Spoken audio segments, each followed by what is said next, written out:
Ladies and gentlemen, the first war you will ever fight is not with the world, not with your competitors, not with society, not even with the doubters and the critics who say you'll never make it. The first war, and the only one that truly matters, is the war with yourself. The war against your impulses, your laziness, your self-destructive habits, and the excuses you manufacture to justify mediocrity. Control yourself, and you can dominate your life. Lose control, and you will be nothing more than a prisoner inside your own skin, enslaved by your weaknesses. Now let me speak to you not as a preacher, but as a scientist who has studied the brain, the nervous system, and human behavior. We live in a society that tells you to just be yourself, as if that were some kind of sacred commandment. But what if yourself is undisciplined, weak, and unfocused? What if yourself is the version of you that hits snooze every morning, scrolls endlessly on your phone, and procrastinates while others are building empires? Should you really accept that version of yourself, or should you take control and redesign it? Our brains are wired for survival, not success. Understand this: evolution didn't design you to dominate life. It designed you to stay alive, to avoid threats, and to conserve energy. That's why it feels easier to sit on the couch than to get up and work. That's why it feels easier to complain than to execute.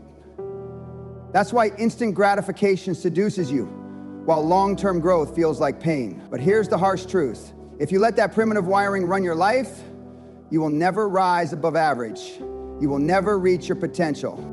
Neuroscience tells us that the prefrontal cortex, the part of your brain responsible for self-control, decision-making, and discipline, is like a muscle.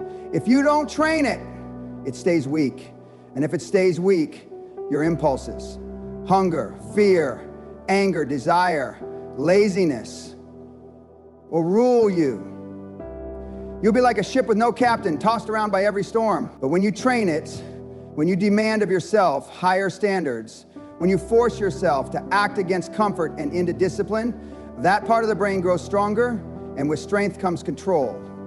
And with control comes dominance. Not over others, but over yourself, which is the foundation of everything else. Think about this. The average person cannot even go a day without checking their phone 100 times. We're addicted to dopamine, the brain's reward chemical. Every like, every notification, every little buzz gives you a hit of dopamine. The brain gets hooked, and then you wonder why you can't focus on building a business, writing a book, learning a skill, or executing on your dreams. You can't focus because you've trained your brain to be a slave to cheap rewards. That's not a technology problem, that's a control problem. And until you confront it, you'll never truly own your life. I've seen people with enormous talent destroy themselves because they had no control. Athletes at the peak of their physical power who wasted their careers on partying and bad decisions. Entrepreneurs who built businesses but lost them to arrogance, addictions, and reckless impulses. Genius minds who could not control their tempers, their appetites, or their egos, and so they collapsed. What good is talent, intelligence, or opportunity if you can't even master yourself? Let me tell you about a young man I once studied in clinical observation. Brilliant IQ, off the charts. He could memorize numbers, patterns, data faster than anyone, but he couldn't stop sabotaging himself. He'd commit to work, then binge watch shows until 3 in the morning. He'd start projects and abandon them halfway through. He'd spend his money recklessly and then wonder why he was broke. His brain power was extraordinary, but his self-control was non-existent. And so, despite all that raw intelligence, his life was chaos. Intelligence without discipline is nothing but wasted potential. Contrast that with another case, a woman with average intelligence, nothing remarkable in her test scores, but she had a discipline that was iron. She woke up at the same time every day, executed her routines with precision, tracked her goals, and refused to be swayed by distractions. 10 years later, she had built a career, a family, and a sense of stability most people only dream about. Not because she was gifted, but because she was in control. That is the difference. That is the deciding factor. Self-control is freedom. People think discipline is prison, but it's the opposite. Without discipline, you are chained to your impulses. With discipline, you are free to build, to choose, to create. The paradox is that structure sets you free. When you control your habits, you control your destiny. From a neurological standpoint, habits carve pathways in your brain The more you repeat an action, the stronger that neural pathway becomes. Do something enough times and it becomes automatic. That's why building discipline early is critical, because once those habits are ingrained, they run without effort. But here's the problem. Most people build the wrong habits. They build habits of distraction, procrastination, overthinking, and weakness. They repeat those actions until they become who they are. And then they wonder why their life is stagnant. The good news is neuroplasticity. Your brain is capable of rewiring itself at any age. You are not stuck. You can break the old pathways and build new ones. But that takes deliberate effort. It takes choosing to endure discomfort. It takes saying no when your body screams yes. It takes walking away from temptation. It takes building micro disciplines every day until self-control becomes your default operating system. Now, let's get brutally real. Most of you don't fail because you don't know what to do. You fail because you don't do what you know. You already know you should wake up earlier. You know you should exercise. You know you should cut toxic people out of your life. You know you should stop wasting time and focus on execution, but you don't. Why? Because you've lost the fight with yourself. You've let comfort win. Comfort is the silent killer of ambition.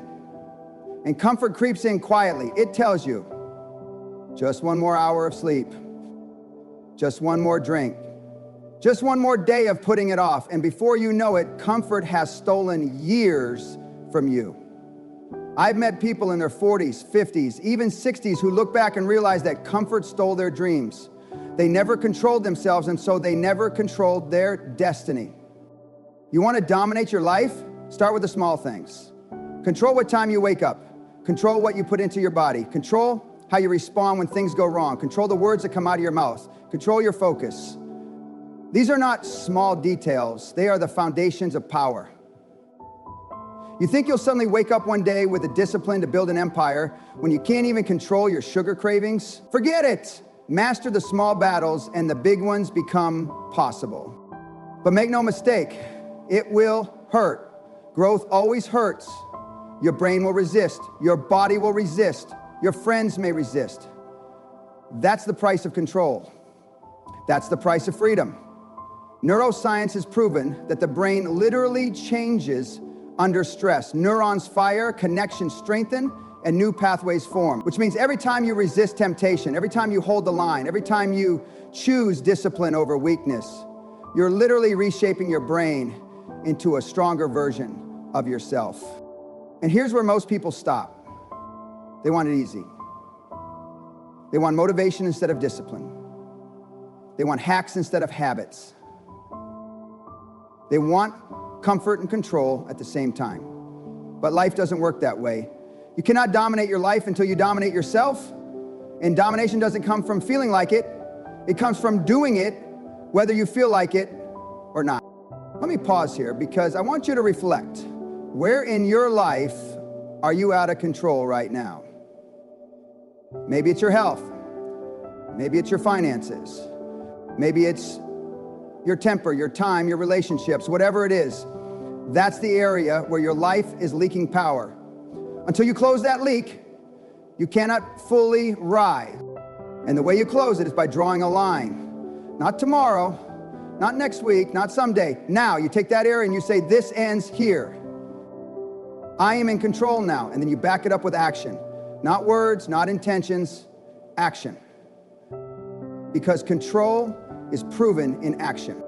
Think of the great leaders in history, the men and women who changed the world. They weren't the smartest in the room. They weren't the most talented, but they had control. They could master their fears, their doubts, their pain. They could keep moving when everyone else quit. They could hold themselves to standards that others found unbearable. That's why they dominated. And you have that same potential. Your brain is wired the same way. Your nervous system has the same capacity. The only question is, will you control yourself or will you let yourself be controlled? Then let me tell you this, ladies and gentlemen. The world will not wait for you to figure it out. Life is not going to stop spinning so you can get your discipline in order. Opportunities are passing you by every single day while you indulge your impulses and rationalize your lack of control. And make no mistake, life punishes hesitation. It punishes the undisciplined. It punishes the weak. You see, control is not about perfection. It's not about never slipping, never stumbling, never making mistakes. You're human, you will fall. But control is about what happens next. Do you get back up immediately, or do you spiral into excuses? Do you cut the bad habit quickly, or do you let it fester and rot your future? Do you seize the moment to correct your course, or do you drift further into chaos? That's where control reveals itself, in the speed of your recovery and your ability to realign with discipline when life throws you off track. And here's the truth most people don't want to face. Lack of control is contagious. If you don't manage yourself, you infect everyone around you. If you're a parent with no self-control, your children inherit not just your genetics, but your habits. They watch you, they mimic you, they learn from you. If you're a leader with no control, your team collapses. If you're a partner with no control, your relationship erodes. Every area of your life is either strengthened or weakened by the level of control you maintain over yourself. Science has shown that willpower is not infinite. Psychologists call it ego depletion. The more decisions you make, the more willpower drains. That's why successful people build routines and systems. They remove unnecessary decisions so their self-control is preserved for what matters most. It's not about being robotic, it's about conserving energy for the battles that count.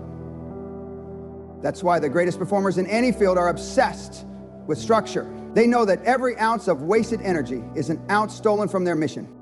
Now let me tell you about a soldier I once interviewed who had served in extreme conditions. He said the hardest part wasn't the bullets, the fear, or the exhaustion. It was the discipline to stay calm, to control his mind under chaos. He told me, if I let panic take over for even 5 seconds, people die. 5 seconds. That's how thin the line is between control and catastrophe. Your life may not depend on battlefield decisions, but your future does. Every time you let panic, anger, or laziness seize control, you're killing possibilities. I've sat across from CEOs worth hundreds of millions. You know the common denominator? They are not in the business of excuses. They're in the business of control.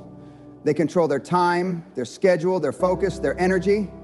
They don't hand the steering wheel of their life to emotions or circumstances. And when life punches them in the mouth, which it always does, they don't collapse. They adjust, they recenter, and they keep moving forward. That is what separates the extraordinary from the ordinary. You've been told a lie that freedom means doing whatever you want, whenever you want. That's not freedom. That's chaos. Real freedom is earned through self-mastery. Real freedom means you're not addicted, you're not enslaved, you're not swayed by every temptation. Real freedom means you own yourself. And only then can you own your life. But some of you are afraid of control because you confuse it with suppression. You think controlling yourself means killing your emotions, your creativity, your joy. That's not true. Control doesn't kill, it channels. Control is like a dam directing the power of a river. Without control, that river floods and destroys everything. With control, it powers entire cities. Your energy, your passion, your emotions, they're rivers. Control determines whether they drown you or drive you forward. Now let's go even deeper. The nervous system has 2 modes, fight or flight and rest and digest. Most people live bouncing between these modes, reactive to every stressor, every challenge, every little discomfort. Control means you regulate these responses. It means you can stand in the middle of chaos and choose calm. It means you can feel fear and act with courage anyway. It means you can experience pain and not let pain dictate your choices. That's not suppression. That's mastery of biology. That's dominance over the default wiring. Ask yourself, what's one area in your life where you've surrendered control? Maybe it's the phone in your pocket that rules your day. Maybe it's your cravings for food, alcohol, or validation. Maybe it's your anger, your procrastination, your addiction to distraction. Whatever it is, that's the chain around your life, and you cannot dominate your life until you break it. Breaking it requires sacrifice. You must be willing to give up who you are for who you could become. People will mock you. They'll call you obsessive. They'll say you've changed. Of course you've changed. Change is the point. Control is the point. If you wanted to stay the same, you wouldn't be here listening to these words. Remember this, every empire that has ever fallen collapsed first from within. It wasn't the external enemies that destroyed them. It was corruption, weakness, indulgence, loss of discipline. The same is true for you. Your downfall will not come from the outside. It will come from inside, from your inability to master yourself. That's why this is life or death, not physically, but in terms of destiny. Either control yourself and build your life, or you let yourself slip and watch it burn. And here's the good news. You don't need to change everything overnight. Start with one thing, one habit, one commitment. Do it consistently until it becomes part of who you are. Then stack another, then another. Over time, you're not just building habits, you're building an identity.